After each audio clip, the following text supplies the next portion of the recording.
Now, how we set? Over here in the right wing. Are you ready there, lads? You might get to the shush down a small bit. And over here. Yeah, we're ready to go. Great. Awful strict here, Alison.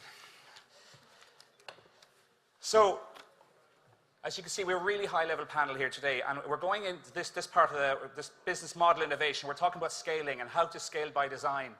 And it becomes very evident when we go through the different case studies. All these people were startups once upon a time, just like you and me, just like everybody. How did they get there? How did they plan it? But I suppose more importantly, the biggest challenges in business these days is fine to be a startup. There's lots of help, there's lots of mentoring, there's lots of grants. But to go from that stage, to go from startup phase, maybe 1, 2 to 5 employees, but get that up then to the 15 and 20 and tackle those big markets. You know, Brexit's coming down the line. You know, it doesn't mean the UK is going to close, but maybe it's going to force us to adapt a little bit more to get us out more to more European countries, maybe out into Africa a little bit more, maybe a bit more into Asia. You know, maybe let's look more closely at the other English-speaking countries like America. You know, look more to Australia if our goods are able to travel down there. So we're going to get some great insights here. So I'm going to start off by going to Dermot Ryan, the money man. So Dermot, you're head of business banking in AIB for Meath, West Meath and? Longford, Brian. And you've promised me 2 minutes, haven't you? That's right. Some really good I'm slides. under pressure to keep the and this is what you do. Going, this is how you can help people. No problem. Thanks, Brian. Minister, fellow guests, and ladies and gentlemen, great to be here. I'm recently appointed head of business banking for the counties of County Meath. So delighted to be here today, so looking forward to meeting most later on today. I have 2 or 3 very quick slides to go through, and bear with me now. Bearing in mind that today's discussion is around scaling, there's a couple of slides here just to show, I suppose, where AIB can play to support a company, support a business in terms of that scaling piece, and what else is there for you.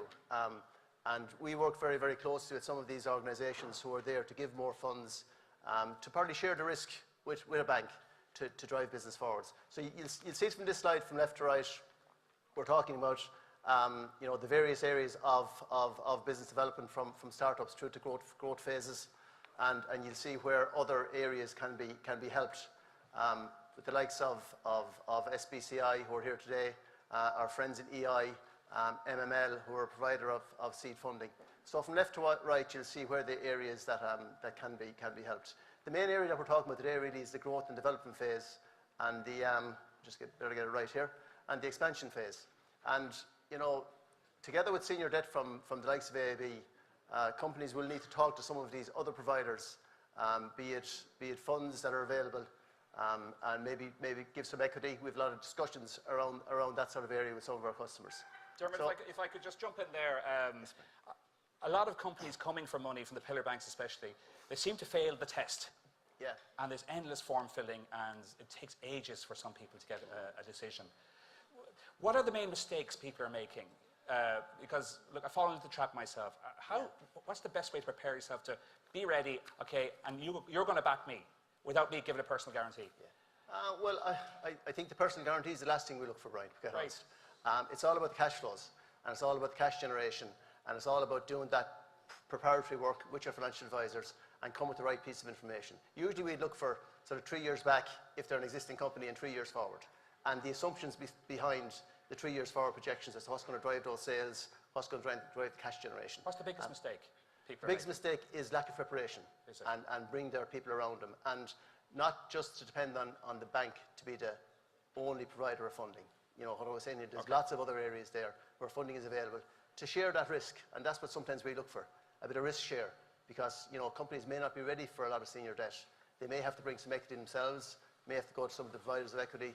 You know, there was only an announcement yesterday, the Minister will be well aware of it, where another fund is going to be available, driven by ISEF, and the AIB is part funder of that fund as well. So there's lots of other opportunities for companies to get funding to bring to the equation. Okay. Anything else happening here? I know you a couple more slides. I just went through a couple of various areas there where business would be able to go to get some funding. This is just a strategy that we follow ourselves in terms of, you know, our ability to talk to customers in the various sectors. And we have a lot of information available to us. We have sector specialists in these areas that work with us on the ground in terms of, I suppose, giving us the information that we need to understand customers and understand their markets, understand, you know, their sector. A lot of the heads of these areas are non-bankers. We have brought in over the last 4 or 5 years from VC companies, from industry, and they work very closely with us on the ground to What give are us the sectors information. coming to you, Dermot? These are sector specialists, Brian, that we have that work with us on the ground. They're Any particular specialist that, any particular area that you like more? Is there more food coming to you in Meath, for instance? Not particularly. We've done very, very well in terms of driving on our balance sheet in all sectors, be it manufacturing, be it hospitality, be it technology, areas where we wouldn't have been comfortable with before, because we now have the information available to us to enable us to drive forward and understand the sectors. And that's the big issue. We have to educate ourselves in terms of the understanding of the sectors. Okay. And we've done a lot of that over the last number of years. I feel a lot more comfortable now. That's good, great. Brian. I'm delighted. The door is open. Great stuff. And that's my couple of minutes, okay? Great. Thanks for that. We'll get back to you again. Don't worry, we won't leave you off the hook, because there's going to be loads of ways we can find ways of helping people throughout. I mean, Caroline, quite a story. Tell us, basically, you're from the neighbouring town. Tell the people who may not know you, the 2 or 3 people who are not here, who you are and what you do. Well, I'm from Navan, and I'm delighted to be called on this prestigious panel, and great to speak at Enterprise Week.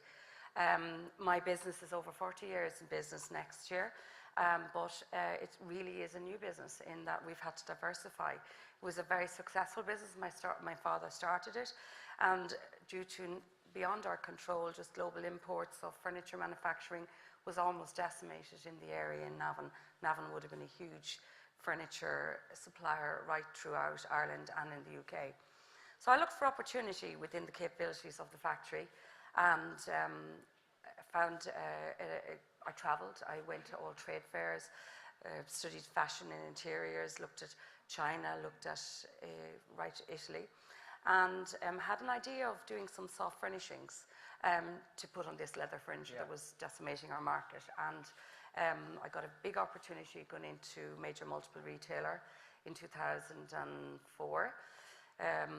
Possibly 2 years later, it was almost 50% of our business, because the declining side of the furniture business was... That can be dangerous too, can't it?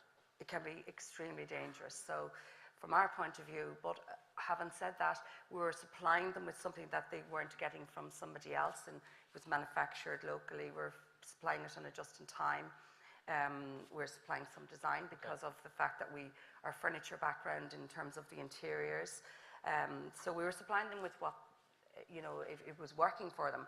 From our point of view, was it working for us? They were getting bigger within our business, not just that particular retailer. We took on 2 more, including Tesco at the time, up until they stopped the supply bases in Ireland. So, how big are things now? Where are you? You're well, in the where town, are we now? Then we saw a further gap within the market in the independent market, and went to the UK to the trade fair. Actually, we had booked a stand at Dublin, and then thought, why not go to the UK? It's going to cost us the same. So we went to the UK in 2006. We're absolutely inundated with inquiries. Love the fact that we were an Irish company, providing a quality product. And we weren't actually ready for that at the time. Like we had no distribution in the UK. We didn't follow up on anybody because we had no salespeople. So, we regrouped in 2007. We were very comfortable and thought we had a fantastic product to show, and go back then in 2007 to the autumn fair. We took huge orders again, opened a lot of new accounts in the UK, and then of course what happened in 2008. It was just like somebody closed the door and said, we don't need any cushions anymore, how many more can you put? And so it was very, very tough. But you're adaptable, you bobbed and weaved, didn't you? You changed things around a bit. We then decided, okay. Did you have to let a few people go, by the way, did you? We actually did during that period, but Yeah, it was tough. mainly from the foam side. It was like we had 5 machines making cutting foam and supplying it. Was all we sold our CNC cutter, so it was all from the foam side. In fact, but the soft finishing side we were actually growing and putting in the new, which involved a huge cultural change in the factory, meaning retraining some of the staff that were there. Getting skills in terms of design, and then the management of having to cope with bringing a product in, the materials in to plan for this growth that we were expecting. So where are you now? How big? How many employees? Well, now, the last 2 years, we have increased our employment. We've got 26, and the future looks very good. We have... I met 4 of your girls earlier on, actually. We're taking selfies. They are, aren't they great? 2 brand new, 3 brand new. They said Caroline comes in and throws one idea a day at them. No. They're worn out from did you. they say that? Well, I love when they come with ideas because no idea is a bad idea. I've always said that. No idea is a bad idea. It just needs to be discussed and worked through. And I usually say, well, why do you think that? So it always has to be a why and where and how. And then also look, does it fit with what we want to do? Okay. John, a few people have come in since, I think, after lunch, so I know you were up earlier on, but just a quick summary of where you are now, having started from basically the Meath Enterprise building in Navan, yourself with just 2 people. Yeah, we've 3 main plants now. Yeah. Our headquarters in Navan, where we have about 85 people. We have a plant in Longford, in Edgeworthstown, where we have about 200 people. And we have a business in Cherry Orchard in Dublin with about 80, 90 people. Yeah. And how many markets? Lots. Western Europe, Northern Europe, North Africa, Middle East, China, Vietnam. Yeah. And I'm working on the States. And when you really, really, really break China, I guess there's probably a big explosion happening, is there? Yeah, I've been working on it for 5 years, but I'm really, really close. Yeah. Any day now. Yeah. For those of you that weren't here earlier on, John has gone through 23 contacts over 5 years in China. So, that patience and that resilience is working. But, he's not a busy fool either. There is a plan there. There is a master plan, John, isn't there? It's going to happen. Yeah. And he has a product that they don't have and that they need. Yeah. So it goes to show how hard it is to break certain markets. And Alison, coming to you. We had one of your colleagues from the telly earlier on. He had no makeup on, so he looked really rough now this morning. But he gave us some great advice, I have to say. He always does. Yeah. He always does. Tell us a bit about where you are and your current business. And I'm really interested in the fact that when you set it up big, Yes. to hit big. Yeah, so we're a startup. We're a startup business, East Coast Bakehouse. We're based in Drogheda. We have about 40 people working now.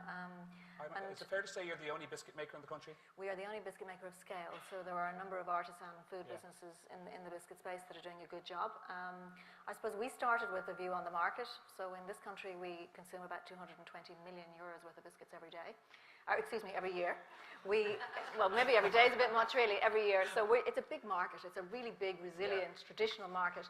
And virtually 99% of the biscuits consumed in this country are manufactured abroad. So really, we saw that as, first and foremost, an opportunity to bring manufacturing to Ireland, to bring it in at scale, but also to take advantage of, I suppose, a time in the industry where much of the product that's produced across Europe is produced on very old plants, requiring substantial labour to make those products, requiring substantial machinery, which in many cases is very old. So we've put in a brand new plant in Drogheda. We have a big scale, so we have an 80-metre long oven, which is a monster. The full production line is about 400 metres in total. So, they're all numbers, but really what they mean is scale. So the brand we've produced is now listed across all of the supermarkets. We've had really good support from the Irish retail trade. We're exporting to the US, we're exporting across Europe, really starting to drive that. But really the plant is also built for scale, so we'll be working with private label and other brands and manufacturing their products. So, you mentioned the question of the startup and scale. So startups are really hard. I think anybody who's been through the process of starting a business, be it a very small business or a business of scale, understands the challenges every single day. So we really decided that we're going to go through all those steps. So let's make really big mistakes instead of small mistakes. Okay. Let's go for real big stuff. Huge risk, of course, but I suppose the ambition is there for going big, and that's what we're about. Big calculator risk, because you got the market. Yeah. And well, we haven't got it yet. I mean, we understand the market, but yes. we're looking to serve a need. But we have to fight for every single listing, every single shelf space within that. So we're building to what we believe will be a very large scalable business. But of course, I mean, the day we bought the factory, put the machinery in, took 8 months to commission the plant. We did that with not one single order. So. Either we're completely mad or we have big ambition, and I think it probably is somewhere between the two. But there's risk. There's enormous risk. Yeah. But there is, I presume, there is a strategy and a plan in place. You have your sweet spots that you're going to hit. I mean, are you confident? I mean, have you passed history in the game? We do, yes. We have been involved in the food industry for many years, Yes. but not in startups. So, I've learned, and the whole team have learned an enormous amount about startups. Starting literally on the first day with not a single order, an enormous amount of investment from many outside investors, from the banks, from, lots of support, Enterprise Ireland, all of that. But, that scary day when you realise you're paying the loan on the machine and you're still waiting for the first order, that is scary. And it's exactly the same as every other startup. Thankfully, the orders have started to come in. Yeah, the Irish market just to announce that yeah. we are in the Irish market. We're in the export market, and we have some private label contracts we're working with retailers on at the moment as well. So it's starting to happen. But yeah, it's a big challenge. How many people are you employing at the moment? We have 45 at the moment. 45. Yeah. But there is, I presume, there's plans to hopefully scale up. Yeah, we would ultimately fill that oven. when we fill that oven, we would hopefully get to 100. That's the plan. Yeah, it's great going. And how long do you think that will take you? Hopefully by year 3, that's the plan. Yes, yeah, excellent. Best of luck with that. We'll get some more tips and advice off you, I think, later on. We've got the second of our 3 ministers here in County Meath. I think it's a great achievement, and Helen is someone I know for a long, long time. You're only from up the road, really, aren't you?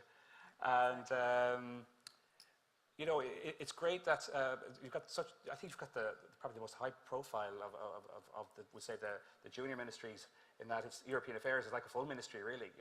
How are you finding it at the moment? Well, I mean... You're in the spotlight all the time. Well, I think Brexit is probably to the front of most people's minds, and I know we're not talking about Brexit here, we're talking about scaling up and moving outside of that market, but I mean, at the same time, particularly in Meath, we know through our agri-food and drinks industry, still almost 40 or 50% of exports go to the UK, and then overall 16 or 17% of our overall exports go to the UK. So the threat that poses to our industry to our markets is absolutely huge. So a huge amount of the work that I'm doing is supporting Minister Simon Coveney, who has the overall responsibility for Brexit, coordinating the various different departments that are involved and who are obviously doing a huge amount of work to try and mitigate any of those impacts. Another area that I'm working in, and yesterday we officially launched our Citizens Dialogue, is on the future of Europe, and really it's talking about what else is out there, how can we get involved in everything else that is happening, and jobs and growth and growing, I suppose, the environment for people and businesses and industries to be able to scale up and to look at other avenues and to start engaging with our other European counterparts is a huge part of that focus. So it all ties in together. I kind of see a bit of a subtle shift, because I was always one given out that there's far too much attention paid to multinationals and not the poor old SMEs, given that SMEs do employ about 70% of the people in the country. But you've done your bit. I mean, Meath, we've talked about earlier, Shire are coming, Facebook are coming, there's other things happening. But there's a lot happening on the business, on the Irish business side, on the indigenous businesses, isn't there? Absolutely, and I mean, you're right. I think it's shifting nicely. 99% of enterprise in Ireland are small and medium enterprises, and they support businesses or they support jobs for over 70% of the private sector. So, I mean, a huge amount of the government's focus has had to be on our small and medium enterprises. And Meath, like any county, went through its difficult times and period and from 2008 onwards, but we, like every other county, have had to rebuild, and the focus has always been first and foremost on our small and medium enterprises through the LEOs. We have, and I know there's probably people in the audience that it doesn't support, but you have 170 different supports available for people who are starting up, who are looking to upscale, and that's across 36 or 7 different government departments. Certainly, I think Gary Amara's trying to do most of it anyway, from what I can see. He's doing a huge amount of it, but obviously, I mean, we very much welcome the Shires and the Facebooks, and that's, I have to say, that is down to our council, that is down to the economic wing of the council, who've developed a new economic plan for Meath, and all our business providers here would know it's about creating an environment not just for businesses to grow, but for businesses to want to come and be here. And I think our proximity to Dublin is obviously a huge benefit. We have a fantastic workforce, but we have a community and a business community that want to work, that want to make Meath an attractive place for people to come with their business, but for people to set up their own from here as well. So there's a lot of things happening, and a lot of it is driven from the inside out. So you have the challenge of England, and the UK is not going away. It's still going to be there for business.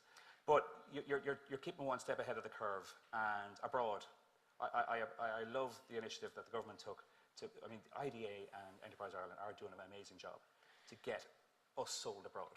and the Irish sell well. Absolutely, and I mean, there's a number of things have happened recently, and you could say they've been catapulted forward because of Brexit, but these are initiatives that need to happen anyway. And Government it's has to about, adapt too, doesn't it? Like business. It's about broadening our horizons. So earlier on this year, we launched Connected Ireland. We have a new Enterprise Ireland plan, and essentially what they're focused on is providing support for small and medium enterprises to be able to become more competitive, to expand their horizons into different markets, to upskill, to readapt and to train, to identify what those new markets are.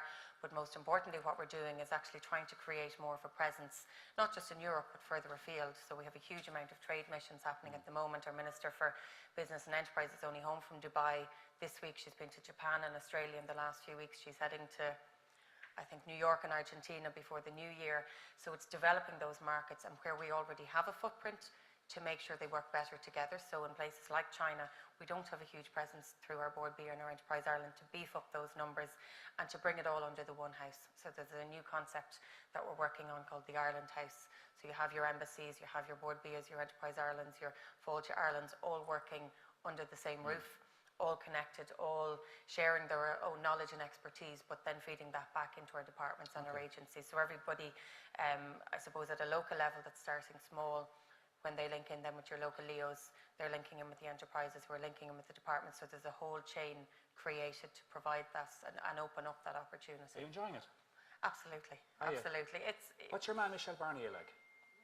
I've met him once or twice. He seems like quite a nice gentleman, and to be honest, he's on Ireland's side, and I think that's what we need to remember, that we are at an absolute disadvantage when it comes to our economy because of our proximity, and I suppose that is what we've been trying to do for the past few months and since last year, is to get that message across, and I think it is getting through. Okay, you need to bring us some of Hugh Maguire sausages and puddings anyway. Keep them sweet. I saw Hugh somewhere around here. There you go. Another great story, Caroline. I mean, there's, you know, we spoke actually to Hugh Maguire earlier on, and his story, you know, based out of Ashburn, and he's set up his factory now in Navan. He's brought his family in. They're all into it. But, you know, he's bobbed and weaved, and he's moved, he's brought on new products. But how can you inspire people out there to, I suppose, look within themselves and like, we're all expert in something.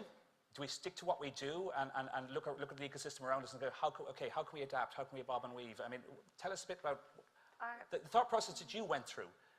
I suppose when, I mean, you know, I was very involved in the furniture trade. I like Hugh's son, I was making buttons, you know, running across the road. You know, I just loved going in, sweeping up the factory. Yeah. It was what I knew. My father actually was colourblind. My brothers were colourblind. So I actually had the task of, when I got older and started working in the business, I used to choose the fabric. So, you know, it's in my blood. But, you know, when I faced the challenges within the business, and I actually enjoyed my life. We had a good business. It was there. I was always meeting people, but it was very, very challenging. And then the panic started to just come in. What am I going to do? Like, how am I going to do this? Oh, because it was timber, furniture, hard products, really. Yeah. Well, it had moved into supply of the upholstery trade. Like when my dad retired, two of the businesses went to furniture manufacturing. Unfortunately, they didn't survive that recession like a lot of Indigenous Irish manufacturing. But our business was the original name, family name, or you know, like my dad had been manufacturing prior to Abilance.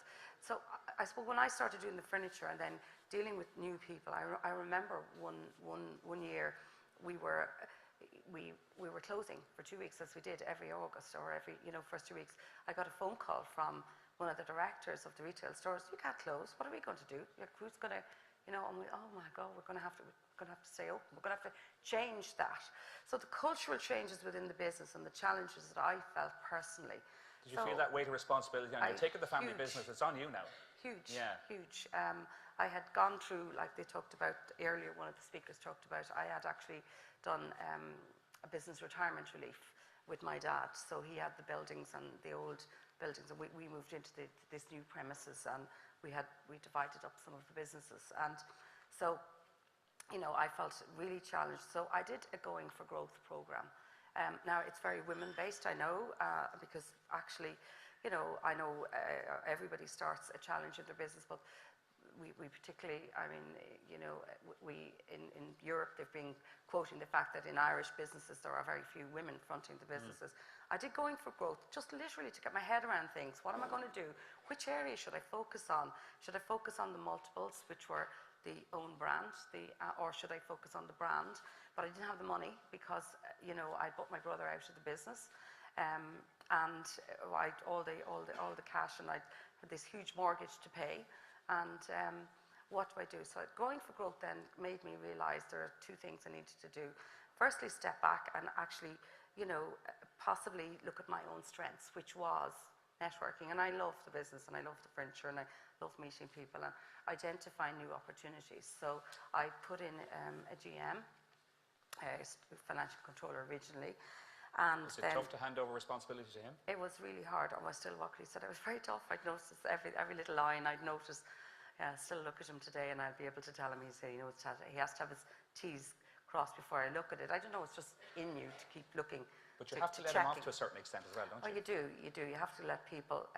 You have to let people do their job, and so But that freed you up. Absolutely, and to keep networking and looking for new products and opportunity. And then the other thing was the cultural change. I talked about that earlier, about the cultural change within the factory. So retraining the staff and looking. And today, I suppose, we've had a very tough few years. But with the rebranding, Going for Growth, the lean manufacturing, I don't know if I mentioned that earlier, but we took on a lean manufacturing program, which is available to everybody with, you know, even a lean start program. I would absolutely highly recommend, doesn't matter how long you're in business, but to undertake that program. What did you get out of that? What did we get out of it? Well, we firstly identified how we were doing things and that we weren't doing them efficiently. In one particular area, we were moving a cushion 4 times before it actually got out the door. And by the time we put in the lean manufacturing, we moved it twice. So, and it saved 42 hours production. Now, we didn't have 42 hours full, we're not at full capacity, but basically if we were at full capacity, we would be able to save 42 hours. So that was a huge learning curve for us as well, you know, in getting our costs right. And that because we'd lowered our costs, it meant that we could spend more money on marketing, design, getting it out there. So we developed our website last year. As I said, we did catalogs, lookbooks.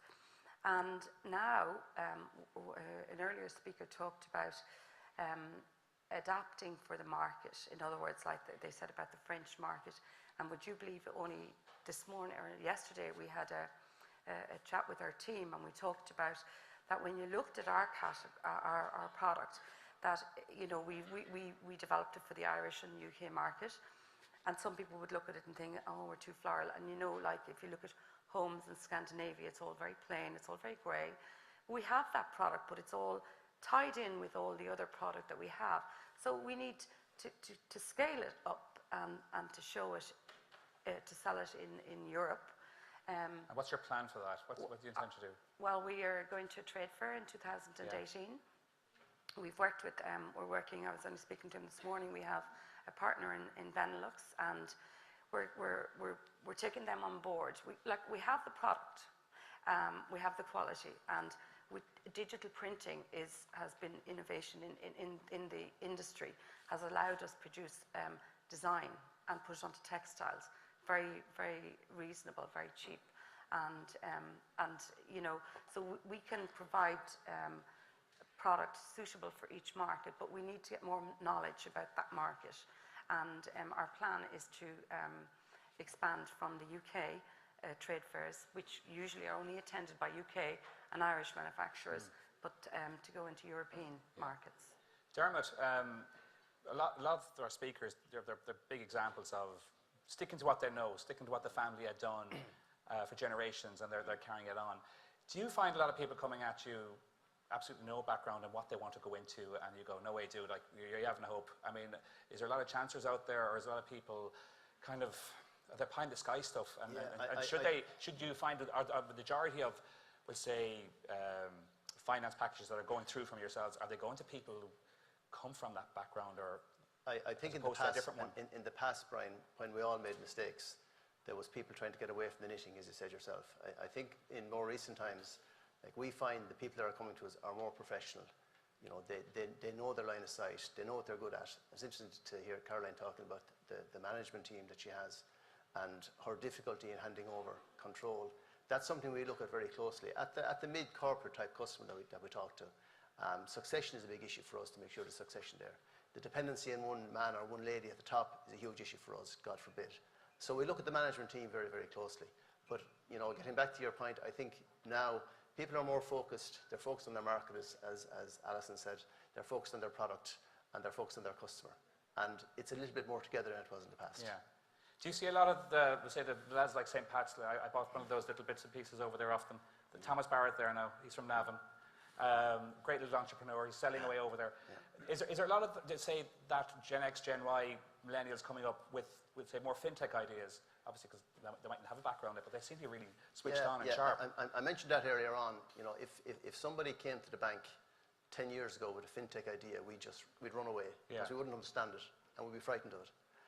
Now we have people working with us that can understand that market. We work very closely with the likes of EI, you know, who work with those people, particularly the exporters, and we can get an awful lot more information on their product, on their customer base, on their idea, and become comfortable with where they're trying to get to. Do you liaise with EI yourselves? Very closely, particularly if we have a customer who has a finance package, you know, part of it from ourselves and part of it from EI. And, you know, in conjunction with our customer, we get their permission that we can talk to EI. And we put a lot of dependence. You know, EI knows the market, particularly the overseas market, better than we'll ever know. So we put a lot of dependence on EI, you know, their understanding of that market. And if they come to us and say, yes, this guy knows he knows his market, he knows his product, that gives us a lot of comfort in terms of going with them and funding them and following them. John, you're growing all the time, you're scaling all the time. You're growing existing markets, and you've mentioned a couple of the continents you're on, and let's forget about China, because if that happens, I know you're going to have to take over a whole county or something. But how do you manage that? How do you keep that balance going? You have to keep the UK going, you have to keep Western Europe going, your markets the other side of the Atlantic. How do you keep all that going and keep your eye on the ball? And yet, you know, you're in China 4 or 5 times this year. How does that happen? First of all, I suppose we've built a senior management team. And the second thing is we're expanding through partnerships. Everything is finding partners on the ground in each of these countries. Do you find it hard to hand control over? No. How do you manage that? It takes a lot of trust. We have great people. The company is full of wonderful people. We spent an awful lot of time. I went on the Leadership for Growth course in Switzerland in 2012, and the one thing it taught us was about culture. So one of the things we actually did is we went back and sat down with all our staff to decide what was it that the company stood for, the why of our company, and we spent 2 years working with everybody in the company to detail that.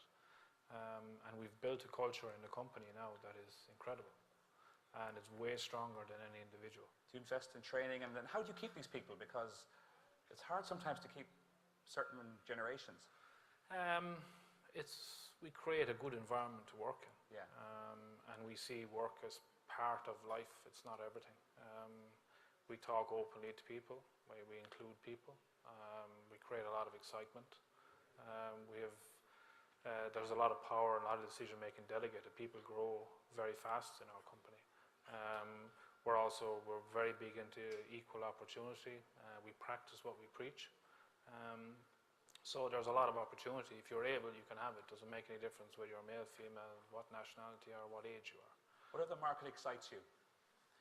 We're talking about, everyone thinks China is the end-all and be-all as far as I can see, and there's obviously a lot more to it. There's maybe easier places to get to. Are there any other markets that excite you? Well, we have signed a big deal in Scandinavia a few weeks ago. Right. It's a very much a reachable market. Yes. But really what we're trying to do at the moment is build channels, not customers. Initial channels that can take an awful lot more product. So everything we do is about the customer. Yeah. So we're not trying to sell products that we make. We're trying to find opportunities and build products that meet those opportunities. you're a very open person. We had a chat earlier on, and you were telling me that, like, I know there was always a culture of, geez, don't tell him nothing, you know, keep in the dark. Yeah. I don't want to spill my secrets, build a wall around me. Yeah. But you say when you go to places like China, and it's all about cooperation really, and it could be even with a competitor. Yeah. Tell us a bit about that. I'm fascinated by it, where you've no problem opening up because more opportunities seem to come from it. Yeah, look, it's every now and again you'll get a kick from opening up. But as a rule, things move. Is it a kick in the arse or a kick forward? Which one? Kick in the arse. Yeah. And every now and again, someone will take you for granted and think you're a fool and try and take what you have in your pocket off you. But it's few and far between. As a rule, I think if you trust people, people will trust you back.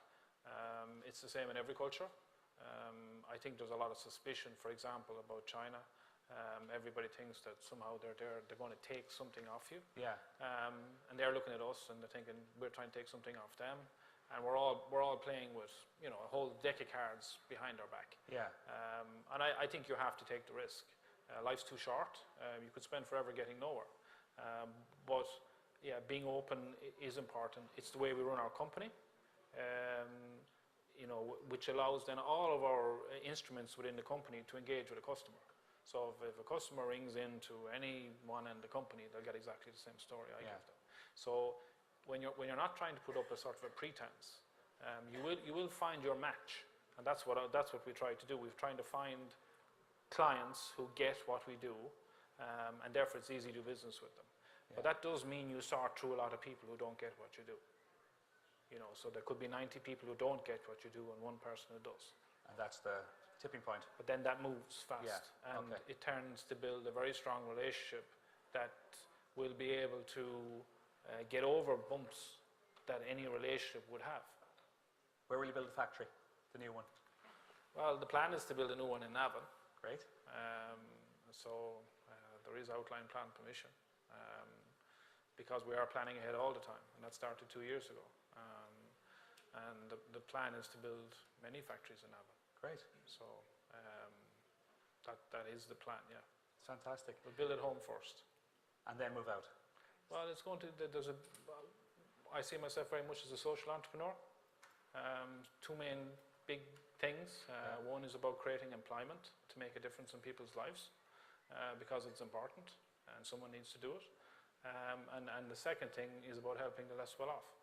So, like, you know, it's not about, business isn't independent from the great big world out there. And I think we've managed as a company to align ourselves with things that we think are very, very important. And what we're trying to do is, in these new markets, is find people who respect what we're trying to do. That we're not trying to sell them a product, we're trying to get them to align with us. And you'd be surprised how many people align. Okay. Alison, we're talking, John has spoken about channels, and I presume you're all about that as well, to get into those markets. Tell us a bit about the philosophy you have of opening up a potential new customer and how you get there and how you go about it. Sometimes I think a lot of people, they need a bit of guidance into, I suppose, setting up anything of scale, but then having, as you have the 80-foot oven now to fill up. 80 metres. 80 metres? Bigger, yes. Oh my God, that's some well, sprint. really for us, I mean, we have a fairly defined target group, and they are the buyers in supermarkets around the world that buy biscuits, and also the brand owners that buy that own brands that can sit over a brand of the type of products that we produce. So, you know, we're not talking to everybody. Aside from the branded business, very much on the branded side, we're talking to the consumer. But on the business-to-business side, we're talking to a fairly defined group of people who, you know, it's like any other business when you get involved in it. You know, it's quite an incestuous business. There's lots of people in the biscuit industry around the world for many, many years, and it's a very traditional industry. So really, it's about getting in front of the right people. It's about showing that we're not just another factory. Particularly, we're building our connections on innovation. So we are working on some really exciting new opportunities in food, in the formats that we produce, around things like reduced sugar, sugar-free, protein enhancement, and all of the trends that are really what consumers are seeking. You know, we're looking at legislation all the time coming down the road that will affect our business, will affect our business in the context of what we can produce and to satisfy our consumers, and those dynamics are moving on a daily basis. So really building relationships with potential customers at trade level who want to be on that journey with us. You know, the way the food business works very often is the trends develop at consumer level. The supermarkets decide that they have to satisfy that demand, and they go back to the suppliers to do that for them, be it on sustainability, be it on legislation like sugar-free, whatever. So we really are the facilitator that allow the retailers and the brand owners to deliver products that their consumers want. And that's how you build it. You build it by creating expertise in that area and partnering. I mean, at our scale, we very much are about partnering. It's not about, you know, order by order, because the ad hoc nature of that will not fill a factory of the size that we're dealing with. Manufacturing in Ireland has had a name of being expensive, and we're going off into services and all that kind of thing. Then you've an English channel, or you've an Irish sea to cross, then there's an English channel to cross, or you've got air pathways. How do you maintain the price point? You know, and you know, you always see a lot of, I'm sure you're the same, Caroline, that race to the bottom of people trying to get into you and bury into you and get that price down. How do you maintain your price? What do you do? I mean, similar to what Caroline was saying in relation to lean and making sure that you set up from the beginning, certainly from our perspective, we've set up a very lean operation, you know, very open with our numbers. You know, perhaps only 8% of our inputs would relate to labour. Totally different to the setup of traditional factories like ours that will be much more focused on, you know, the non-technology aspects. So all our machinery is up to the minute in terms of efficiency levels, what that can generate. All our processes are not only efficient but sustainable. We work with Origin Green to build in the Board B mark to build in that sustainability factor. All about building an offering that is not just about price. So I mentioned innovation earlier. I mean, we are in the food business. We talk a lot about the bakehouse because it's a large scale operation, but at the end of the day, we produce food. And our mission is to produce food that's just that bit better than what else you can get. And that's about buying the best ingredients.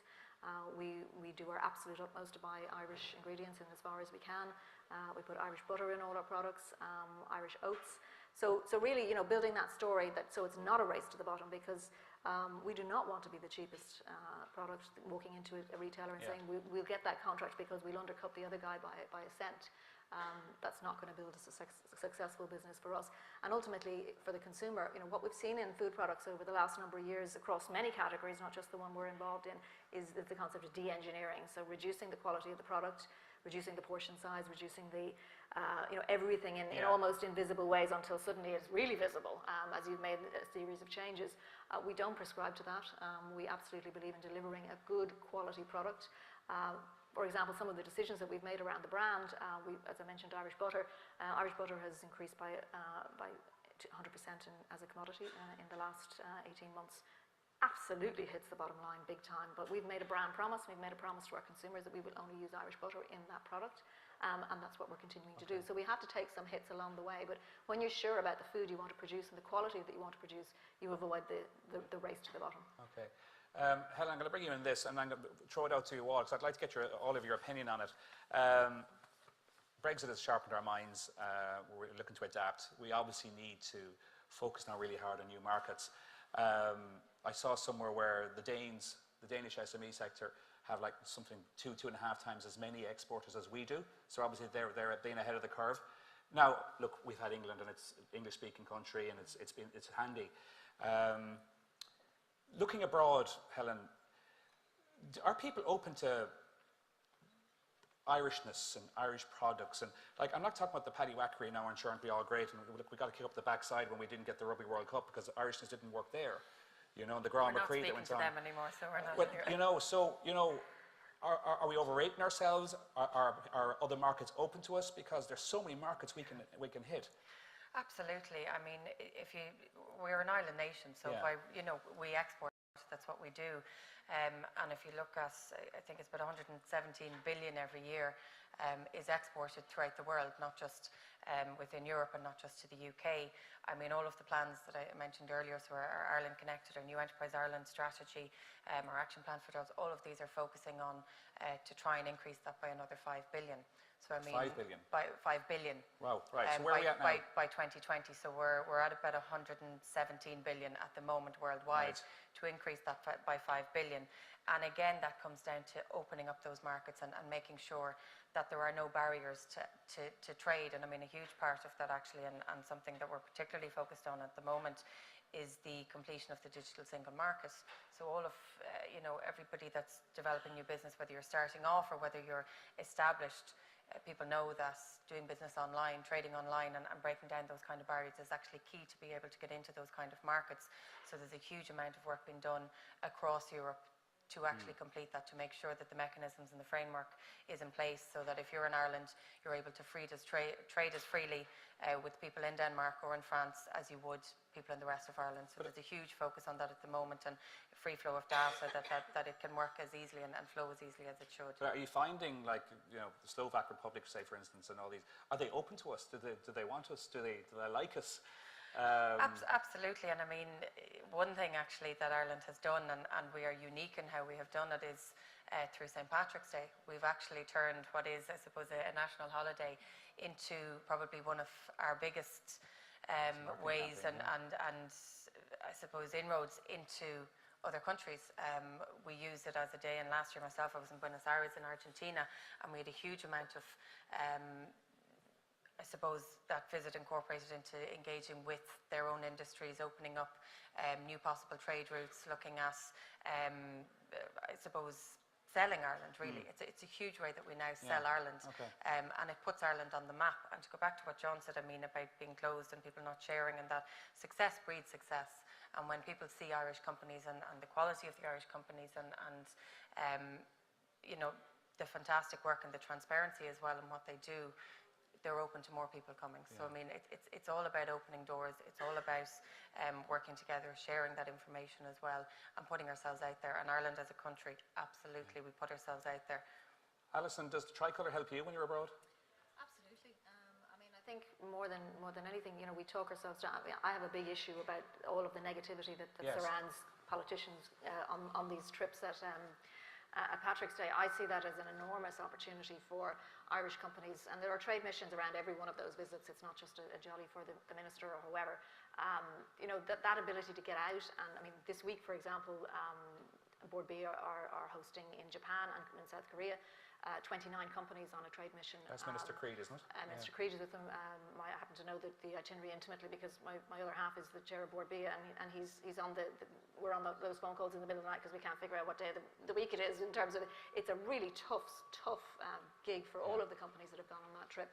They're covering 2 countries. They've 6 meetings a day, literally, and it's real tough work to get out and open those doors. And ministerial level trips at, you know, the peer on the other side is the other minister. So it's a fantastic opportunity to get out and speak with countries those, and companies, are they curious? Do you get one chance to sell to them? No, I think it's very often what the trade mission is it's the first introduction, and that's when the networks start. That's when the beginnings of those discussions are open, and that's really what they are, as an introduction. And then very much companies will take it on a peer basis and get out there and begin to develop those relationships. So I think Ireland does this really, really well. I think we should give ourselves a little bit more credit for what we do. Yeah. I mean, not only do we own a date in the calendar, in the global calendar of the 17th of March, which is something that is associated, we own a colour, you know, we own green. I mean, I think we've done really well as a country to brand ourselves, both in food and in other sectors, and we are very much welcomed at the table in those instances. Because John, I suppose with green, it's you know, when you're selling abroad, and looking straight to you, it's standards, isn't it?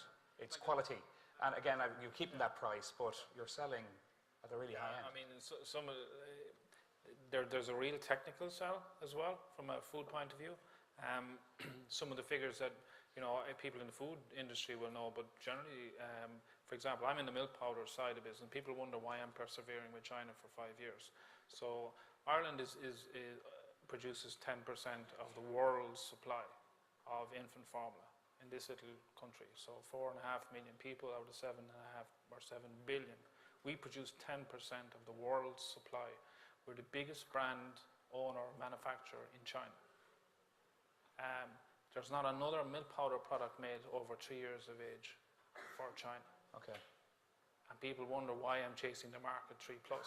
So Ireland has built a reputation in China as being the premium source of milk powder anywhere in the world because of the fact it's grass-fed, it's non-GMO. Board B have done a wonderful job of doing this full traceability from farm all the way.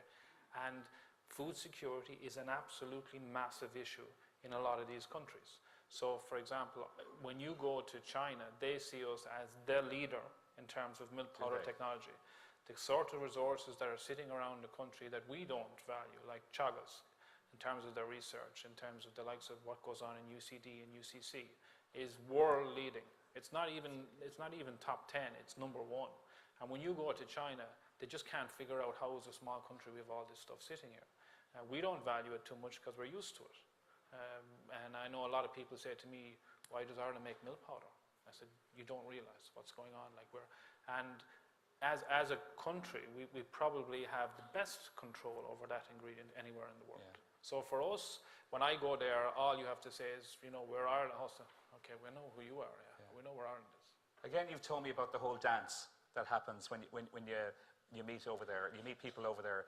Tell us a little bit about that, because it's really intricate and it's quite long. So it's not the first meeting you make the sale. No, and the Chinese would say they're nothing like the Japanese, right? But they are. We say we're not like the British. Yes. Yeah. So culturally, their general belief is that we need to trust you first, and then we'll do business with you. And our culture is that we need to start doing business with you so we can trust you. And therein lies the problem. So we say, look, give us the first order, and then we'll see whether we can get to know you. And they're saying, hang on, I don't know you yet. Okay. So you want me to send you an order, and of course we are sitting here in Ireland and saying you better pay up front for the product. I want my money first, right? And I'm sitting thousands of miles away, so I want to sell you a 40-footer product for €250,000. But you got to pay me first. And I barely know where Ireland is on the map. So there's no 30-day terms here. Well, no, and this is one of the biggest barriers, is that how much work do you have to do to build up enough trust? Someone has to pay somebody first. And you are dealing in a currency that's not internationally traded. If there's a problem with the payment, it's not like you can turn up in China and say, where's my money? So you have to build enough trust so someone is actually going to pay you for a product you've never ever supplied them before. And that doesn't happen overnight. So you would nearly need to be like a family member before someone would give you the price of a house to somebody they don't know. Yeah. So it's not like, send me an email, I give you my bank details, and we go get straight into business. It's kind of like you go see them, they come see you, then you have dinner with their family, then they have dinner with your family, then you go back to them again. And I remember I said this here the last time. I remember one of my earlier meetings going to the likes of Shanghai and spending 10,000 or 15,000 euros for a week in Shanghai to come home to my business partner, Tom. He says, well, did you get an order? I said, I drank lots of tea. And Gambé, right? But I said, there was no talk of business. And he said, well, when are you going to get an order? I don't know. I mean, so once, twice, 3 times, 4 times, then we might start talking about business. Tell us about the Gambé. Gambé is a toasting competition. It's the only way to describe it. So right. There's a traditional Chinese dinner, is a big round table, 15, 16 people at it. Each one of them will come to you and toast you in whatever they decide to toast you in. So someone will come around and fill your glass. Gambé means you must drink the whole glass before it leaves your lips. So if they fill your glass with red wine, you have to throw back the full glass of red wine. Right. Each one toasts you in turn. Next person gets up and wants to toast you in whiskey. Next person wants to toast you in a craft beer. Next one wants to toast you in white wine. And after all that, you write the check, yeah? But you know what? The Irish are pretty good at this. Okay. And you're over 6 feet. There's no wobble for a long time. Caroline, are you waving the tricolour abroad? Is it welcomed? Well, in the UK, definitely. I mean, we're kind of way past the leprechaun stage. And they voted for us in the World Cup. They actually think that we're physically making it myself when I go and say, oh, and do you make the cushions? No, I don't, but, so no, UK is great. And in all other countries now, we've a little bit of business now in Holland, very tiny. But I mean, we've had nothing, so I'm delighted that they're, it's a different market, as I said, and different tastes. But yes, they love a quality Irish product. People talked about China. I've been buying from China since 2004. And I go twice a year if I can, at least once. And I've had all the experiences of, well, not the Gambé, I've stopped that, obviously. I couldn't be doing that. I'd be on the floor in 2 seconds. But and paying up front like that, and and understanding, buying the product in. They don't know our country at all. They think that we are the same. Well, what's the difference? between Ireland and England. They don't know. They think you're all the one. And obviously they don't understand when you need to tell them they're very big, even though you're not. But I mean, you know, you all know you're the biggest in the industry, and you're the CEO, as always. Like, you're the managing director. There's no such thing. You're the CEO. You need to always be talking at the top. So, in other countries like us, you know, when anyone that has seen my product or seen our range, especially as I said, when we've been focusing on the brand and on design and Irish made, it's been very well received, like, you know, and we're hoping to scale it up. Possibly our next stage would be looking apart from Europe, but that would be, we think we need to take out elements of our product. Like, look at the market, what do they need? I mean, why would they buy from us, you know, or we have to be providing a solution to them. In other words, they can't get it locally from somebody else, or maybe that the local supplier is supplying everybody in the high street. So, you know, we need to be there. And as an Irish company, I think, yeah, we have a great advantage supplying abroad. Okay, I just want to take maybe 2 questions from the audience. If you've anything there that you'd like to find out from our panel of experts, don't want you grandstanding or making statements. A good question that you think someone will benefit from. Anybody there? Don't be shy. They're terribly nice people. No? Make this. You got to make the most of this moment. Any students got a question? No? Okay. Oh, they're all very quiet. They're all very quiet. I think you've given out all the information already. Tell us, if we were to leave the audience with the big tip, the big, you know, how are we going to make it? Helen, from the government's point of view, what's the inspirational side of things? What can you say to these people that there's hope? I mean, there's a huge focus on research and innovation. There's a huge focus now on actually working with companies to identify what the need out there is and to support them in developing into whichever market it is that they're focusing on. But again, it's about it's opening those doors and creating those contacts. So that's a huge focus for us at the moment. I mean, when you think of Europe, when the European Union started, the power that we had on the global stage was much bigger than it is now, and in the next few decades there won't be any one country in Europe that has more than 1% of the entire population. So I mean, when we're thinking about scaling up, when we're thinking about, you know, expanding, we need to look much further than Europe as well, and you know, that's a huge amount of work that we're doing. Alison? I suppose, I think for many of us, the barriers to being ambitious about our business is ourselves. I think it's always a good time to sit down and, you know, even in your own head, you know, write the press release for a big announcement from your business in 5 years' time. Really just imagination stuff, blue sky thinking, what would that be? What would it look like if there were absolutely no barriers? And I think if you can take that mindset of your business and then work it back into some kind of practical plan, that's the real thing. But imagine your business in 5 years. We all have to deal with the day-to-day. Tomorrow is you know, the end of our nose, and most of the time that's all we can look to. But just take that 5-year view on, if you had it every way, what would your business look like, and then try and put a plan in place to make that happen. Because we had a speaker earlier on, Noel Moran from Ecom, and, you know, he said, don't be daunted, you know, and do we, you know, maybe we do ourselves an injustice. Absolutely. Most of the time, really, the barriers are created by ourselves. Are they? Yeah. Can I just say, because I suppose I've finished on a much wider scale maybe than what we're talking about here as well. The one thing is that government policies and plans are always changing and always adapting, and they have to suit people's needs. So when I started at the beginning by saying there's 170 odd supports out there for businesses, there are many people that they still don't fit into that. So there's a continuous change and adaptation happening within the different policies. And more recently, our Minister for Small and Medium Enterprises, Pat Breen, is setting up a committee to actually engage with small and medium enterprises to ask them, what do we need? What do we need, and how can they inform policy? So it's continuously changing, and people can actually have a say in that. Because certainly Noel Moran, he said, you know, there is a better, I suppose, environment in a place like London for entrepreneurs, and probably more supports. But I do know that this is being listened to. You know, It is, and it's continuously changing and evolving, and Brexit is one piece of it, but that's only a part of the equation. Okay, John? It's been said a good few times today, but it's about listening to the customers, as far as I'm concerned. Focusing on what they want, not what you'd like to make. I think it's not a great place to start in terms of setting up somewhere in your comfort zone because you'd like to make something. I think you have to make a product the customer wants to pay you for, and pay you something that leaves you with a margin. Yeah. Okay. Dermot? Yeah, just on the funding side, I suppose, Brian, you know, as I said earlier on, senior bank debt will play a huge role in scaling a business. But, you know, business owners have to be open to other sources to enable, you know, Alison outlined around how they drove on from a very, very, you know, startup to be a huge scale very, very quickly.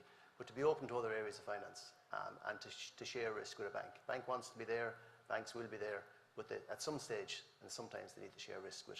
And there's no favourite sector, as you said, there's experts across the board. Exactly, very much so, yeah. Okay, Caroline. I suppose it's the same as what a lot of the team are saying, providing something that the customer needs, listening to the customer, and then going back and seeing, well, does that fit with what we do? And can we do it? And can we make money on it? Listening to your team and communicating your ideas and your plans, because a lot of business owners like myself, I go around with them in my head, and then I told you that. No, I didn't. So, you know, like having more meetings, communicating with the staff, and, you know, especially you have so many ideas every day because you are kind of like, oh, hopefully this is it, this is it. That's what your girls said. They did say that, but sure, you know, they gassed me. I came from a family of 10, like, so you have to say, no, Brian, Mark, Danny, no, you know who you are. My mother used to say that. Well, look, guys, you've all been absolutely fantastic. So please give Alison, Caroline, John, Dermot, and Helen a big round of applause. Thank you so much.